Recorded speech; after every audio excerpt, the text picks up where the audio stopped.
Whether you're training for your first 5K or trying to run around the block without stopping, mastering these fundamental terms is a secret sauce. So let's get right to it. What is interval training? Unlike a sustained tempo run, intervals involve short bursts of high intensity training, followed by periods of rest or very easy jogging.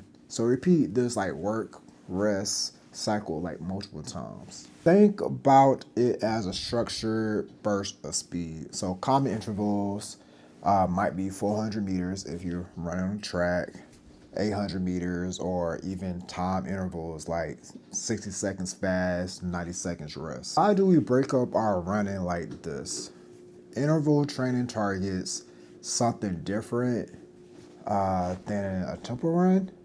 So while a tempo run pushes your lactate threshold, intervals focus on your VO2 max, which is something we're going to learn later in Vlogmas. In short, intervals improve your body's ability to consume and use oxygen at maximum effort. That means more efficient at running really fast. It builds speed, power, and mental toughness. It makes your race pace feel easier because you push your body's limit beyond it in training. So you're essentially expanding your speed ceiling. One story I can share, I do speed workouts like interval running or interval training. And like over the years, like when I've done like shorter races like 5Ks, like I've noticed I'm able to hold those longer speeds. Like 2 years ago, if I was trying to like dabble into like sub 9 territory, I'm probably about to fall out. But as of now, I can dip under sub 9. Sometimes I've definitely hit sub 7, not sub 7, but sub 8 before, and that's just like clocking like my highest time speed like on my Garmin. Definitely can, man, I might can push it, sustain it a little bit longer if I'm running on like the same treadmill, where it's like there's no like outside environment and variables to worry about, but it really does help. Now, how do you do an interval workout? Again, you need a good warm up that's non-negotiable. Like we remember, base mileage, easy conversational pace. Yes, they're keeping the habit of doing that when it's time to warm up. You don't want to be running fast trying to warm up. Cause what you doing? Not warming up. So again, at least 15 to 20 minutes of easy jogging. Maybe some dynamic stretching. Actually, I wouldn't say maybe on dynamic stretching or maybe in stretching in general. Like you should be stretching before and after running. Especially like us older folks. Older, I mean like 30 and above, because I am 30 and above. Also to note, I said 15 to 20 minutes of easy jogging, but you could substitute that with like maybe like a mile, 2 miles, 3 miles, depending on what your level, what you're looking for. Like if you, like me, I was doing half marathon training over the last couple months. My warm-ups are, depending on like, for interval training, I think my warm-ups probably was like maybe a mile, mile and a half. And again, that maybe put me around that 15, 20 minute mark, but it's different from everyone. Then you have your working segment. I really can't speak. I'm trying to speak. That's why I'm doing Vlogmas, y'all. Let's say you have a 400 meters at a pace that feels hard. It's not all out, but it's something you can't repeat. So after that, you'll have an equal or maybe a slightly longer rest period, either like walking or maybe like a light jog. A common beginner interval workout might be 15, 20 minute warm up, followed by, let's say, 4 to 6 reps of like 400 meters fast or 400 meters easy jog or rest, and then you have like a 10-minute cool down. For those that now on the track, let's put it as maybe like a mile or a mile and a half warm up, like you're tracking on your watch, your Garmin or your Apple Watch. A quarter of a mile on, quarter of a mile off, quarter mile 0.25. It'll say 0.25 on your well, at that moment probably like 0.75 miles in when you got to get your not your warm, or your off or your rest, for example. Just like tempo runs, intervals are high stress workouts, so only introduce them after you have like a solid base mileage. Remember, day one, Vlogmas, and then some tempo experience, so day two. So one interval section per week is usually plenty for beginners. I guess I'm like intermediate in my running journey, and I will say, like, I started using running for the first time for real was when I was training for Mesa half marathon. So my first half marathon, I think I had maybe one, I believe one, nope, actually let me rewind this. I first started using runner for a PNC 10 miler because I didn't want to do a half marathon before I got to 10 miles.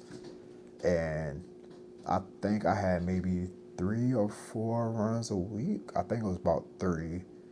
And like I said, I think a couple videos ago, my middle of the week is normally like my tempo, well, I can't really say tempo, my speed run. So either going to be a tempo run or a interval run. And it was, like I said, runner made sure it wasn't too hard for me at that level, but it definitely helped me where I'm at today. So like after you get that solid base of like being consistent with like running like easier miles, like I said, going to run club, like running, let's say if you can run 3 miles nonstop, you probably ready like to take it up a notch in your journey. Also, you don't have to worry about speed. It's like I said, it's just that getting that base mileage up. So for the whole week, remember that. Put it in the course of a week. You're running 3 miles a week, maybe 8 to 10 miles a week. This over a couple runs, then it's time. When you're ready for that part of your journey, that's when you add it on. A critical point, the rest is part of the workout. Do not skip it. And don't even thinking about shortening it. It allows your body to recover enough to hit that next interval with good form and effort. And I know for me, sometimes when you start going fast, let's say you have like a half mile on and you have like a 90-second rest. It's sometimes you just want to just get back to it because your friends are getting back to it. No, take that full rest. Like you might feel like that second rep, you might feel like you're gonna go that same effort you went to the first time. You just, only thing you're gonna do is just start getting, your effort is gonna start getting slower and slower. Next thing you know, you're gonna be upset with yourself because you don't think you put the right effort through the entire workout. And especially with form, like your form will eventually start, especially if you're not strong yet, your form can break down, and that's something that could potentially lead to injuries. Like I can say for myself, when that form breaks down, no. Don't try to sprint every single interval. The goal is a consistent, repeatable effort. Focus on a good form, even when you're tired. That's one thing I put in my head, like, And so far, it works because now I'm in a place where my body progressively gets stronger throughout the race. It gets stronger throughout the race because of efforts, these type of workouts. Like you might get tired, but it starts becoming a mental game. Keep that same consistent form. One thing I keep plugging runner. It's not just gonna be runner if you have like your own like personal trainer, or if you're wherever your plan is and that plan has like specific paces. Don't try to overshoot those paces. I say that as there's sometimes where I'm having like an interval run, I have to run a certain pace. Like maybe it might be between the range of like 9:30, 9:45 for a specific time. There's no reason for me to go over it. If I go over it, I might just shoot myself in the foot and then again get to like the later parts of the later reps, your body not going to be able to withstand that same effort. And again, your form might start breaking down and etc. That's interval training. It's a powerful tool for building serious speed. And if in Atlanta area, Hills for Atlanta is pretty much interval training. Run up and down those hills. And not even just down, just run up the hill. Cause you rest when you walk back down. And that's like hill training. I don't think we talk about hill training. I might just add it one day in the future, not part of this series. But hill training, especially in a place with a lot of hills like Atlanta. Yeah. So let me know in the comments, have you tried interval training before? Like, what's your favorite interval distance or time? My favorite one, I like the little short ones, like a quarter mile, because I can just go fast. And on my last training block, I had this one workout. Oh my gosh. It was like sub 9 type of times. I never run that fast, but it was so fun to run that fast. And I was on Atlanta Beltline and just running past people I know. I loved it. Also, join me tomorrow, day 4, where we're going to be talking about a more playful, actually I wouldn't even call it playful. It's kind of weird. It's more weird than playful. It's like an unstructured approach to speed, so it's a fartlek. So hit that subscribe button. Follow me on my socials at _Mr151. Connect with me there. Also connect with me here. Like I have the community up, so my phone sits in my head, so I'm gonna see you regardless. But other than that, see you tomorrow. I'm gonna skip working for the rest of the day also.